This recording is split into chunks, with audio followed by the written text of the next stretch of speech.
اعوذ باللہ من الشیطان اللعین الرجیم یا ایھا الذین آمنوا ما لکم اذا قیل لکم انفروا فی سبیل اللہ اثاقلتم الی الارض ارضیتم بالحیاۃ الدنیا من الآخرہ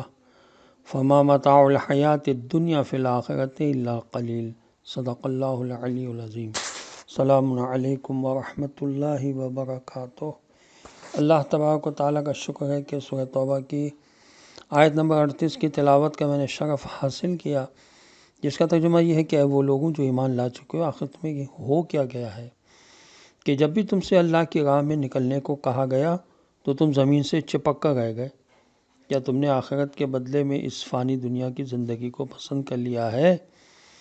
پس دنیا کی زندگی کا ساز و سامان آخرت کے مقابلے میں بہت ہی کم ہے۔ تفسیر تبیان میں اس آیت کے ذیل میں لکھا ہے کہ یہ تبوک کی جنگ کے لیے چلتے وقت کچھ مسلمانوں کے رویے کا بیان ہے، اور تفسیر فصل الخطاب میں علامہ علی نقی صاحب نے لکھا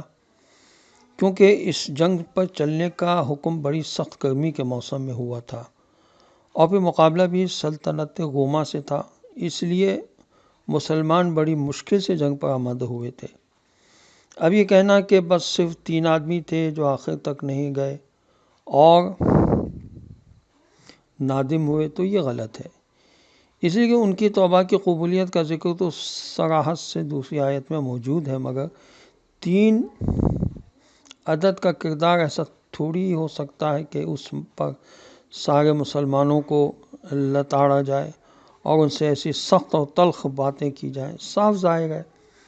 کہ کچھ مفسرین کچھ چھپانا چاہتے ہیں اور کچھ منظور نظر لوگوں کو بچانا چاہتے ہیں، ورنہ آیت کا لب و لہجہ صاف بتا رہا ہے کہ اس وقت مسلمانوں کے ذوق اطاعت میں بڑی کمی تھی، اس لیے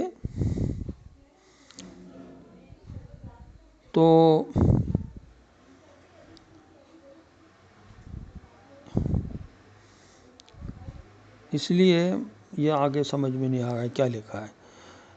تفسیر جساس نے لکھا ہے کہ فقہا نے اس آیت سے نتیجہ نکالا کہ جب عام جہاد کے لیے امام برحق یا اس کا نائب پکارے تو ہر شخص پر جو بلا عذر ہو جہاد کے لیے نکلنا واجب ہے۔ تفسیر بیضاوی اور تفسیر ماجدی میں اس آیت کے ذیل میں لکھا ہے کہ دوسرا نتیجہ یہ نکالا کہ امت کے لیے اصلی اور قوی ترین محرک عمل اجر آخرت ہے، جبکہ روشن خیال ہر قسم کی ترغیب دیتے ہیں مگر اجر آخرت کا نام لینا گناہ سمجھتے ہیں۔ عزیزان محترم، علی علیہ السلام کی ایک حدیث نہج البلاغہ میں خطبہ نمبر 1 میں ہے۔ مولا فرماتے ہیں کہ خدا نے نبیوں کو ایک دوسرے کے بعد بھیجا تاکہ وہ لوگوں سے فطری عہد و پیمان کا اقرار لیں اور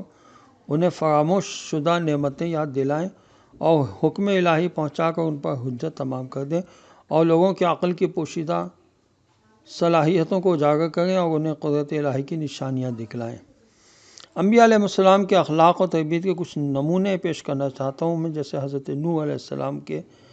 صبر کے بارے میں سورہ اعراف کی آیت نمبر 61 میں ارشاد ہوتا ہے، قال الملأ من قومه انا لنراك في ضلال مبین قال یا قوم لیس بی ضلالہ ولکنی رسول من رب العالمین۔ قوم کے سرغنہ لوگوں نے کہا ہم تو تمہیں کھلی گمراہی میں دیکھ رہے ہیں، تو حضرت نوح علیہ السلام نے انہیں جواب دیا، میں نہ صرف گمراہ نہیں ہوں بلکہ میرے اندر گمراہی کی کوئی علامت بھی نہیں پائی جاتی اور میں عالمین کے پروردگار کی طرف سے بھیجا گیا ہوں۔ حضرت ابراہیم علیہ السلام کے ادب کے سلسلے میں سورہ مبارکہ شعراء کی آیت 80 میں ارشاد ہوا، الذی خلقنی فہو یہدینی والذی ہوا یطعمنی ویسقینی۔ ہمارا خدا تو وہ ہے کہ جس نے مجھے خلق کر کے میری ہدایت کی، اور ہمارا خدا وہ ہے جو رزق دیتا ہے اور سیراب کرتا ہے۔ اسی طرح ہر خیر و برکت کو خدا کی طرف نسبت دی، لیکن جب اپنی بیماری کی نسبت کی باری آئی تو خود اپنی طرف دی اور شفا کی نسبت خدا کی طرف۔ وَإِذَا مَرِضْتُ فَهُوَ يَشْفِينِ۔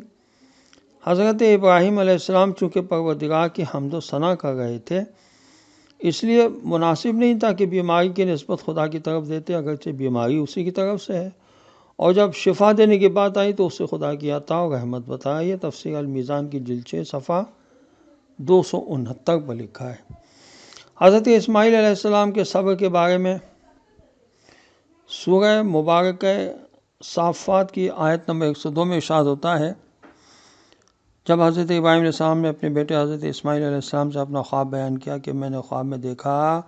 کہ میں تمہیں ذبح کر رہا ہوں، تو انہوں نے فرمایا کہ فانظر ماذا تری، سوچو اور بتاؤ اس میں تمہارا کیا خیال ہے۔ تو چونکہ حضرت اسماعیل علیہ السلام خدا کے سامنے تسلیم شدہ ہیں، اس لیے فرمایا یا ابت افعل ما تؤمر، اے بابا جان جو آپ کو حکم ملا ہے اس کو کر گزریے۔ اس کے بعد خدا کے حکم سامنے اپنے اعلیٰ قسم کا اخلاق پیش کیا، جس میں اپنے ایمان اور ارادے پر بھروسہ نہیں کیا بلکہ خدا کی مشیت اور اس کے ارادے پر اعتماد و بھروسہ کرتے ہوئے فرمایا ستجدنی انشاءاللہ من الصابرین، انشاءاللہ آپ ہمیں صبر کرنے والوں میں پائیں گے۔ وآخر دعوانا ان الحمد للہ رب العالمین،